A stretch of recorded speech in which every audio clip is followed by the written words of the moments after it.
नमस्कार. आपल्या सगळ्यांचे सोशल महाराष्ट्र न्यूज चॅनलमध्ये हार्दिक स्वागत. चला वळूया तर एका नवीन बातमीकडे. आजची बातमी. महाराष्ट्राचे आराध्य दैवत पांडुरंग परमात्म्याच्या दर्शनासाठी शेकडो वर्षांपासून निघणाऱ्या पवित्र पंढरपूर पायी वारीबद्दल समाजवादी पक्षाचे आमदार अबू आझमी यांनी केलेल्या आक्षेपार्ह विधानामुळे वारकरी संप्रदाय आणि समस्त हिंदू धर्मीय संतप्त झाले आहेत.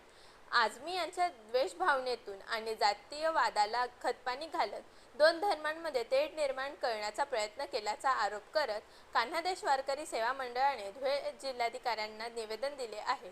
या निवेदनात आझमींवर कायदेशीर कारवाई करून त्यांना तात्काळ अटक करण्याची मागणी करण्यात आली आहे. अत्यंत शिस्तबद्ध आणि शांततेत चालणाऱ्या या सोहळ्याबाबत केलेल्या वक्तव्यामुळे समस्त वारकऱ्यांच्या आणि हिंदूंच्या भावना दुखावल्या असून त्यांचा जाहीर निषेध करण्यात येत आहे.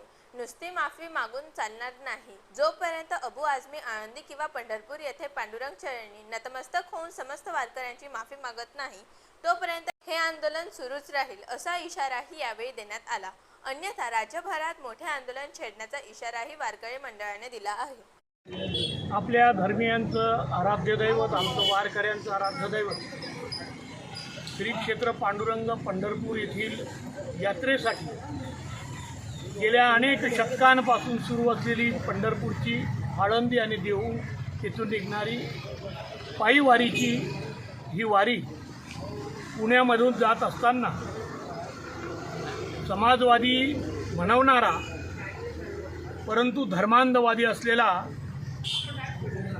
अबू आझमी याने परवा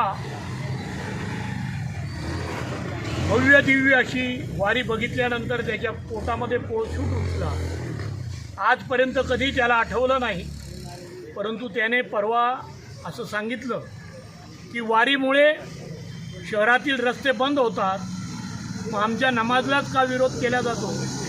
वारी ही वर्षातून एक वेळा असते आणि जाणून बुजून वारकरीसुद्धा हे खवळले पाहिजे, वारकरी भडकले पाहिजे या उद्दिष्टानं त्याने वारकऱ्यांच्या धर्माला हात घातलेला आहे.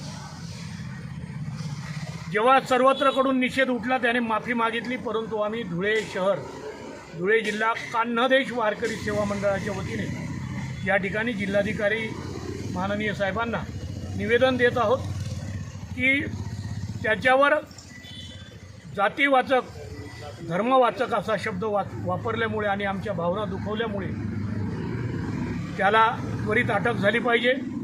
त्याने जरी मीडियासमोर माफी मागितली, लात मारायची आणि माफी मागायची हे आता बस झालं, हे सर्व आम्ही ओळखून आहोत.